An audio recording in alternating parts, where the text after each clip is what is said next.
সুপ্ত বীজ অঙ্কুরিত হয়, মাটি ফুঁড়ে বের হয়ে আসে, শুরু হয় কৃষকের স্বপ্নের জাল বোনা। স্বপ্ন তার পরিবার পরিজনকে নিয়ে, তার সন্তান সন্ততিকে ঘিরে। আর কৃষকের এই সোনালী স্বপ্নের সারথি হয়ে এসিআই ক্রপ কেয়ার আছে তাদেরই পাশে।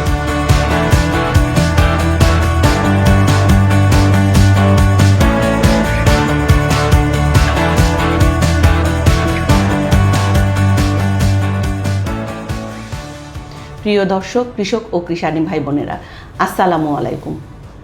এসিআই ক্রপ কেয়ার কর্তৃক আয়োজিত কৃষকের সোনালী স্বপ্ন অনুষ্ঠানে আপনাদের সকলকে জানাই স্বাগতম।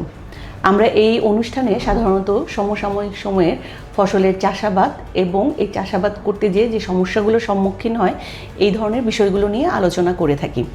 বর্তমানে যদি দেখি, বাংলাদেশে বোরো ধানের আবাদ মৌসুম শুরু হয়েছে। বিভিন্ন জায়গায় আমাদের কৃষক ভাইয়েরা বীজতলা করছে। তো এই বীজতলা করতে যেয়ে দেখা যায় ওনারা বিভিন্ন সমস্যার সম্মুখীন হচ্ছে। এই বিষয় নিয়ে আজকে আমাদের আলোচনা থাকবে ধানের বীজ তলার যত্ন কিভাবে করতে হয়। এই বিষয়ে আলোচনার জন্য আমি আপনাদের সঙ্গে আছি কৃষিবিদ Sonia Rashid, manager branding and biological.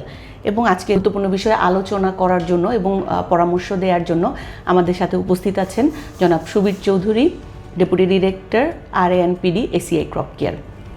Thank you sir, এই বিষয়টা যদি আমরা একটু শুরু করতে চাই, যে বোরো মৌসুমে এখন ধানের বীজতলা শুরু হয়েছে। বিভিন্ন জায়গায় আমাদের কৃষক ভাইয়েরা বীজতলা করছে। তো বীজতলা করতে যে ওনারা যে সমস্যার সম্মুখীন হচ্ছে, বিষয়টা হয় এমন যে ওনারা বীজ ফেলার পরে যখন চারার বয়স 15 থেকে 20 দিন হচ্ছে, তখন দেখা যাচ্ছে যে চারাগুলো হলুদ হয়ে যাচ্ছে বা চারায় বিভিন্ন রকম দাগ পড়ছে। এটার স্যার কারণ কি হতে পারে? এটা একটা ভালো বিষয় নিয়ে আমরা আলোচনা করতে বসলাম এখানে। বিষয়টা অনেক গুরুত্বপূর্ণ, কারণ বোরো ধানের জন্য চাষাবাদ করার জন্য যে প্রাথমিক যে প্রয়োজন সেটা হচ্ছে বীজতলা। এই বীজতলায় যদি আমরা সঠিক যত্ন নিতে না পারি, তাহলে সেটা পরবর্তীতে ধানের মধ্যে বিভিন্ন রোগ বালাই থেকে আরম্ভ করে বিভিন্ন ধরনের সমস্যা হতে পারে। এখন এই বীজতলার মধ্যে বর্তমান সময়ের যে আমরা দেখছি যে আবহাওয়াজনিত কারণে ক্লাইমেট চেঞ্জ, আমরা যেটা বলি যে জলবায়ু পরিবর্তনের জন্য আমরা অধিক ঠান্ডা পাচ্ছি। এবার কোনো সময় হঠাৎ করে গরম বেড়ে যাবে। তো অধিক ঠান্ডা, অধিক গরম বা কম গরম বা এই জলবায়ু পরিবর্তনের জন্য যেটা হচ্ছে, এই গাছগুলোতে খুব স্ট্রেস পড়ছে, এই চারা গাছগুলোতে। যেহেতু ওরা ছোটো, এই স্ট্রেস ম্যানেজমেন্টটা খুবই দরকার আমাদের এই সময়টাতে। যে এই গত কয়েকদিন যাবৎ যে পরিমাণ তাপমাত্রার আমরা যে কমতি দেখেছি, কোনো ডিস্ট্রিক্টে সেটা একদম 8-9 ডিগ্রিতেও চলে আসছে। তো বীজতলাগুলো সব দুর্বল হয়ে যাচ্ছে, তার পুষ্টির ক্ষমতা হারাই ফেলছে। তাতে হচ্ছে কি যে তাতে রোগবালাই আক্রমণ করবে। তো এই সময়টা যত্নটা খুবই, আমার মনে হয় খুবই প্রয়োজন, এবং সেটা ধারাবাহিকভাবে কতগুলো যত্নের বিষয়টা এখানে আলোচনা করা আমাদের মনে হয় এটা কৃষকের জন্য উপকার হবে। জি স্যার, আসলে দেখা যাচ্ছে যে হলুদটা হয়ে যাচ্ছে, যে এটাকে আমরা হয়তো অনেকে আমাদের সায়েন্টিফিক টার্মে এটাকে কোল্ড ইনজুরি বলে থাকি। সো এই কোল্ড ইনজুরিটা থেকে যদি আমরা আমাদের বীজতলাটাকে রক্ষা করতে যাই, কৃষক ভাই কীভাবে এটার যত্নটা নিতে পারেন? এখানে কোল্ড ইনজুরিটা হচ্ছে বিভিন্ন কারণে। প্রথমত হচ্ছে অধিক ঠান্ডার জন্য তার পাতাটা হলুদ হয়ে যাচ্ছে, কারণ এখানে কুয়াশা জমে থাকে, সে রোদ পাচ্ছে না, তার ফটোসিনথেসিস হয় না, সালোক সংশ্লেষণ প্রক্রিয়া ব্যাহত হওয়ার কারণে তার মধ্যে সবুজ অংশগুলো হলুদ হয়ে যাচ্ছে। তো এই কারণে আমরা মনে করি যে এই সময়টায় গাছকে একটা স্ট্রেস ম্যানেজমেন্টের আওতায় নিয়ে আসতে হবে। এবং স্ট্রেস ম্যানেজমেন্ট করার জন্য প্রথম যেটা দরকার সেটা হচ্ছে সালফক্স। আমাদের যে সালফক্সটা আছে, সালফক্সটা দিতে হবে, কারণ সালফক্সের যে উপাদানটা আছে সেই উপাদানটা মূল কাজটা করে গাছকে একটা এনার্জি দেয়, ফাইটোসিনথেসিসে কাজ করে, এটাকে অ্যামাইনো অ্যাসিড ফর্মেশনে কাজ করে এবং প্রোটিন ফর্মেশনে কাজ করে। তো অ্যামাইনো অ্যাসিড এবং প্রোটিন যখন পাবে, তখন গাছটা একটু স্ট্রেস ম্যানেজ করতে পারবে। 2 নম্বর বিষয় হচ্ছে, গাছ যত পরিমাণ আমরা যে সার দিছিলাম জমিতে, সে সারটা গ্রহণ করার জন্য, বিশেষ করে নাইট্রোজেন গ্রহণ করতে গেলে এই সালফক্সটা খুবই প্রয়োজন। সালফার নাইট্রোজেনের একটা ব্যালেন্স আছে, সেই ব্যালেন্সটা ঘাটতি হলে সে নাইট্রোজেনটা নিতে পারে না গাছ। তো ওইসব কারণে যে পাতাগুলো যে হলুদ হয়ে যাচ্ছে, একটা হচ্ছে সালোক সংশ্লেষণ ব্যাহত হচ্ছে, 2 নম্বর হচ্ছে প্রোটিন সিনথেসিস হচ্ছে না, 3 নম্বর হচ্ছে নাইট্রোজেনটাকে সে আপটেক করতে পারছে না। ওই কারণে সেখানে সালফক্স দিতে হবে। এবং সালফক্সের দেওয়ার হচ্ছে আমরা 2 থেকে 3 গ্রাম সালফক্স প্রতি লিটার পানিতে মিশিয়ে যদি আমরা স্প্রে করি 1 সপ্তাহ পর পর, তাহলে গাছগুলো হয়তো আবার সবুজ আকারে চলে আসবে, স্ট্রেস ম্যানেজটা সে করতে পারবে। তো এটা খুবই দরকার কৃষকের যে সালফক্সটা 2 থেকে 3 গ্রাম প্রতি লিটার পানিতে মিশিয়ে বীজতলার মধ্যে সে স্প্রে করে যাবে। তার মানে স্যার সালফক্সটা আমরা ছিটিয়ে ব্যবহার করব না, এটাকে আমরা স্প্রে করে দিই। এটা এই সময়টা স্প্রে করাটা দরকার, কারণ যেহেতু চারা গাছটা বড় হয়ে গেছে, এই সময় আমাদের ওইখানে ছিটিয়ে দেওয়ার মতো পানি নাও থাকতে পারে, ওই জন্য স্প্রে করতে হবে এটাতে। আর একটা বিষয় স্যার, বীজতলায় যে গাছগুলো থাকে এগুলোতে অনেক সময় দেখা যায় ছোট ছোট স্যার দাগ হয় বা স্পটের মতো হয়, এইটা কি কারণে হতে পারে বা এইটার যত্নটা আমরা কিভাবে নিব? এখানে ওই যে বললাম যে বীজতলার মধ্যে অনেক ধরনের রোগ বালাই আসতে পারে, কারণ যখন তার স্ট্রেসে পড়ে যায়, দুর্বল হয়ে যায়, তখন তাকে বিভিন্ন ধরনের রোগ বা পোকা আক্রমণ করতে পারে। তো রোগ পোকার আক্রমণের জন্য সাধারণত এই যে দাগগুলো হয়ে থাকে রোগের জন্য, এবং এই দাগগুলোকে আমরা যদি এই সুস্থ রাখতে চাই, দাগগুলো না আসবে বা আরও কোনো রোগ আসবে না, কারণ রোগ তো এইখানে আসবে, সেই রোগটা মূল বীজতলায় থেকে মূল জমিতে যখন আমরা চারা রোপণ করব ওই জমিতেও চলে যেতে পারে। তো সুতরাং এইখানে আমরা ক্যামামিক্স দিয়ে আমরা রোগটাকে দমন রাখতে পারি। সেক্ষেত্রে 2 থেকে 3 গ্রাম 2 গ্রাম করে আমরা ক্যামামিক্স পানিতে মিশিয়ে স্প্রে করতে হবে, ক্যামামিক্সটা দিতে হবে। তবে একটা কথা বলে রাখি যে এই রোগের সাথে কিছু পোকাও আসতে পারে। এখানে কিছু পোকা আসে, সাধারণত আমরা জানি যে যখন এই টেম্পারেচার কম হঠাৎ করে যখন বেড়ে যাবে, তখন দেখবেন যে এক ধরনের শোষক পোকা চলে আসবে। সে পোকাগুলোকে আমরা অনেক সময় গুনগুনি পোকা বলি, অনেক সময় কৈতুরি পোকা বলি, কিন্তু এগুলো হচ্ছে বিপিএইচ বা বাদামি গাছ ফড়িং।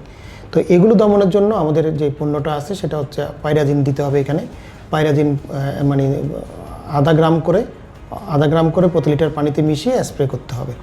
তো এই যে বীজতলার যত্নটা খুবই জরুরি, যে রোগ এবং বালাই দমনের জন্য। রোগ বালাই দুইটার থেকেই আসলে দমন করতে হবে এবং যত্ন নিতে হবে, যাতে আমরা একটা সুস্থ সবল বীজতলা পাই, কারণ সুস্থ সবল বীজতলা থেকেই আমার সুস্থ সবল ফসল পাওয়া সম্ভব।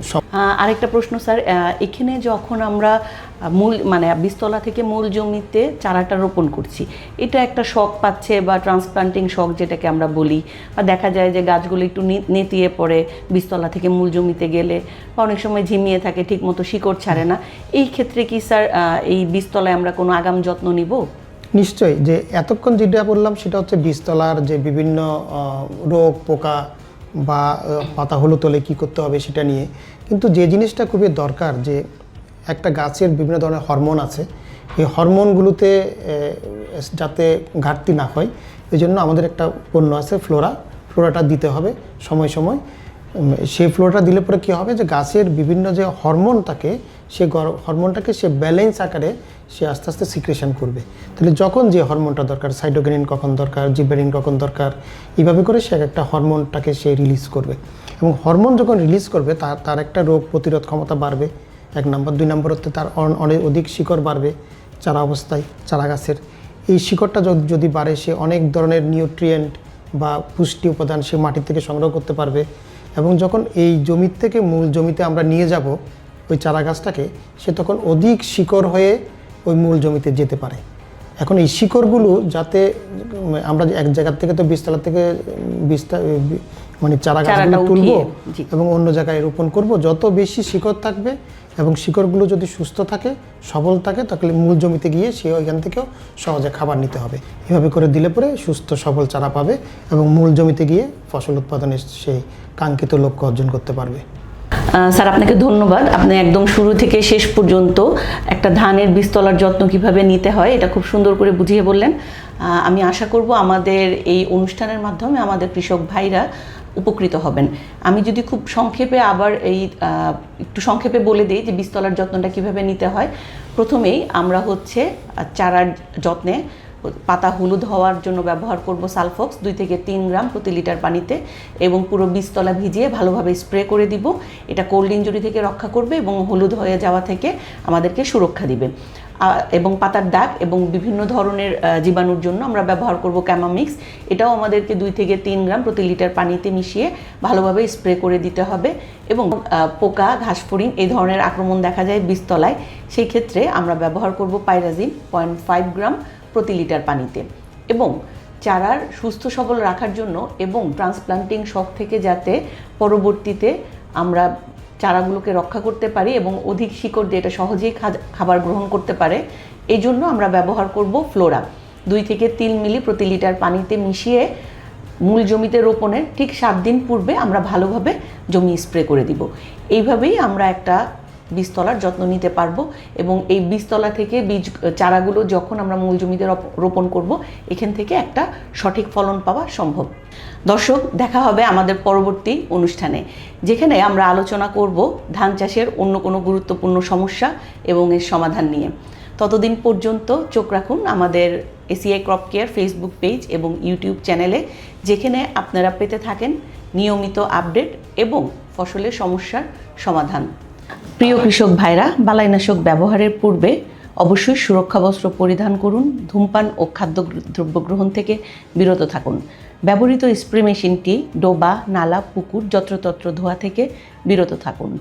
বালাইনাশকের সঠিক, পরিমিত ও নিরাপদ ব্যবহার নিশ্চিত করুন। নিজে সুস্থ থাকুন, সকলকে সুস্থ রাখুন। দেখা হবে পরবর্তী অনুষ্ঠানে। ধন্যবাদ সবাইকে। ধন্যবাদ আপনাকে এবং ধন্যবাদ আমার কৃষক ভাইদেরকে।